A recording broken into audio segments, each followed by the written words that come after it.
Masarap talaga balikan ang bawat masasayang nakaraan. At sa tila ba, bawat pahina nito, parang nananabik ang puso mo na muling makamtan ang nakaraang hindi mabubura sa puso at isipan mo.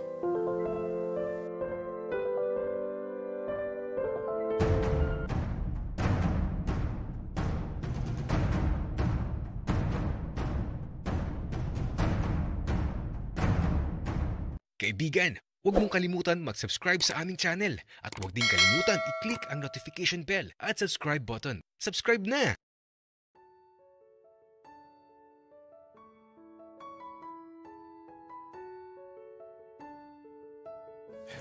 Parang tila ba, nakaraan lang ang nangyayari ngayon.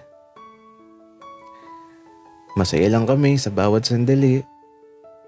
Naghahabulan sa ilog.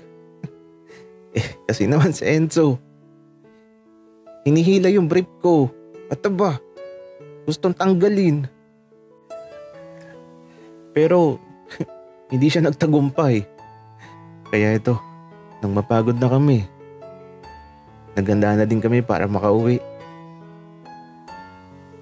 Naglalakad lang kami habang patuloy lang sa kwentuhan. Di na kami dumaan sa asyenda kasi nga, mga basa kami.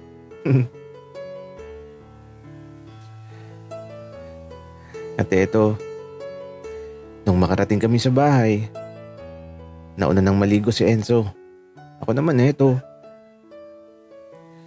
nagpapatuka na ako ng mga manok. Sakto. Malapit na yung dapit hapon, kaya naman, nang matapos ng maligo si Enzo, naligo na din ako. Pataba nang makaligo ako, ayun na si Enzo. Nakaupo na sa duyan na naghihintay na sa akin.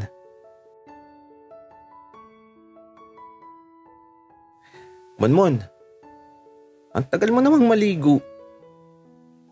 Dapat talaga nagsabay na tayo eh. Napaka-arte mo. Naku Enzo, alam ko yung plano mo. Bigaw at eto. Naupo na ako sa tabi ni Enzo sa duyan. At sandaling naging tahimik ang lahat. Bawat ihip ng hangin, sumasabay ang bawat galaw ng mga dahon sa puno ng lokban. At sa bawat ugoy ng duyan, tila ba sandaling dadagdag sa pahina ng naudlot na nakaraan.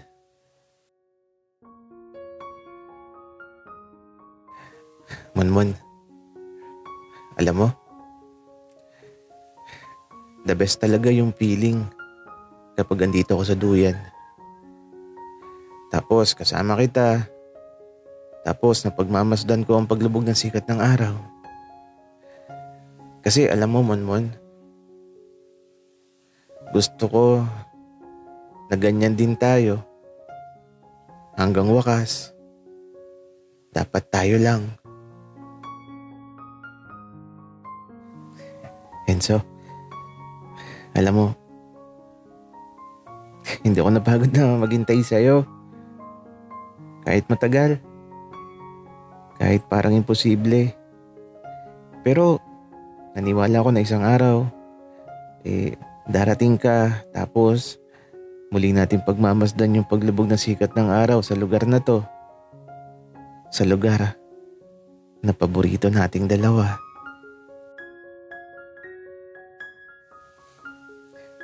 I love you, Monmon. Napangiti na lang ako dahil sa sinabi ni Enzo. Ano ba yan, Monmon? Bakit ngiti lang ang sagot mo?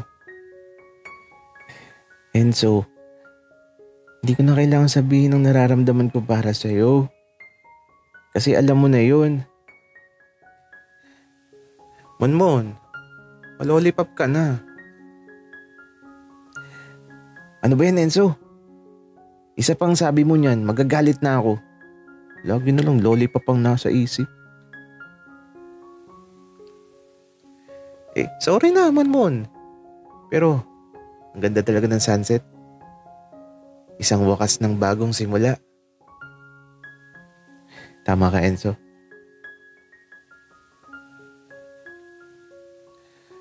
Kaya ito, nagduduyan lang kami habang nakatanaw sa sunset. At sa paglipas ng mga sandali, nagsisimula ng dumilim. Kaya naman, pumasok na kami sa loob ng bahay. Wala pa ang kambal, pati si nanay.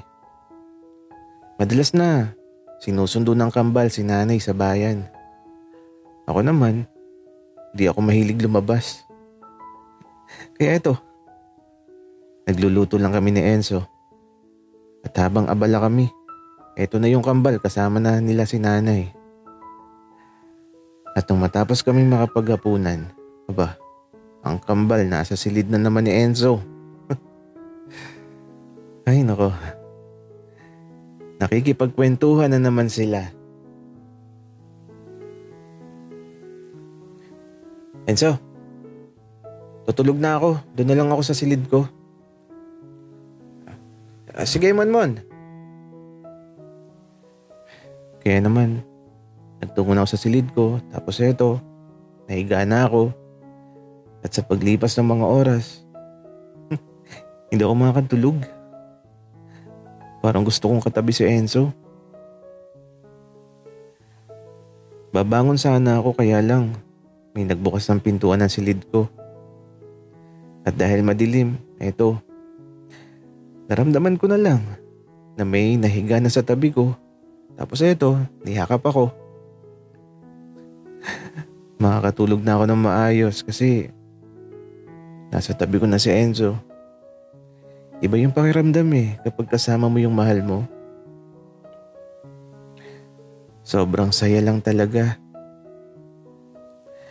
At sa pagsapit ng umaga, nagising ako na wala si Enzo sa tabi ko. Nasaan na kaya yun?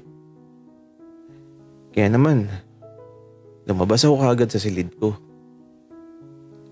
At taba, hindi ko siya makita. Kaya lumabas ako ng bahay. Wala din.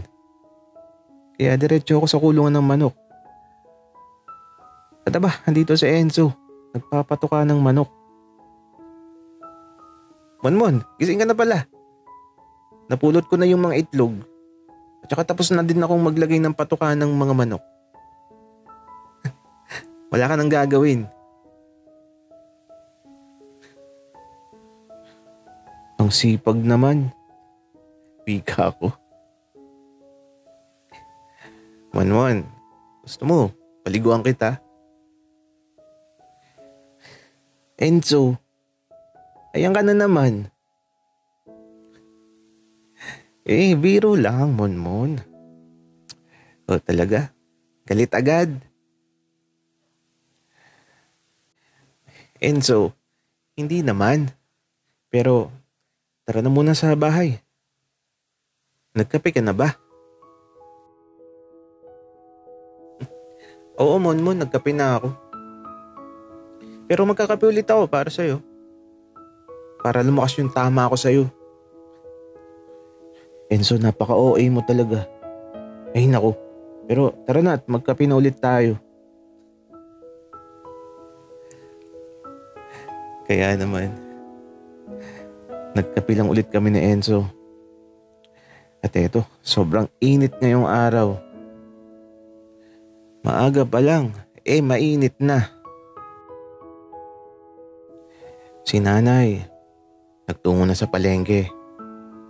Si nakambal naman, pagkagising, nagpunta na sa asyenda. At dahil napakainit sa labas, di na muna kami aalis ngayon.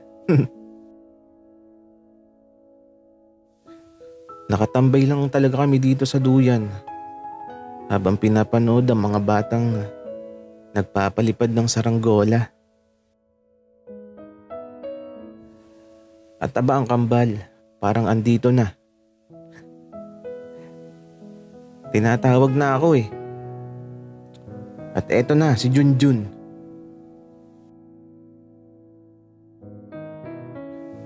Junjun, nasaan si Bembem? Kuya Manmon, nasa loob ng bahay. Kasama niya yung magandang babae. Hinahanap ko. Puntahan mo na kuya. Wika ni Junjun na umalis na kaagad. Manmon, sino daw yung dumating? Magandang babae? Gaano ba kaganda yun? Baka mukhang manok yun. Uy, Enzo, anong nangyayari sa'yo? Bakit parang nagsiselos ka? Di ko nga kilala yun. Bakit ka hinahanap, Monmon? Ewan ko. Di ko din alam, Enzo. Monmon, tara na. Nasaan na ba yung babae na yun at naku? Pauuwiin ko na. Uwi ka na, Enzo. Natatawa ko kay Enzo. Nagsiselo siya. Pero sino ba yung dumating? At pauuwiin ko na din.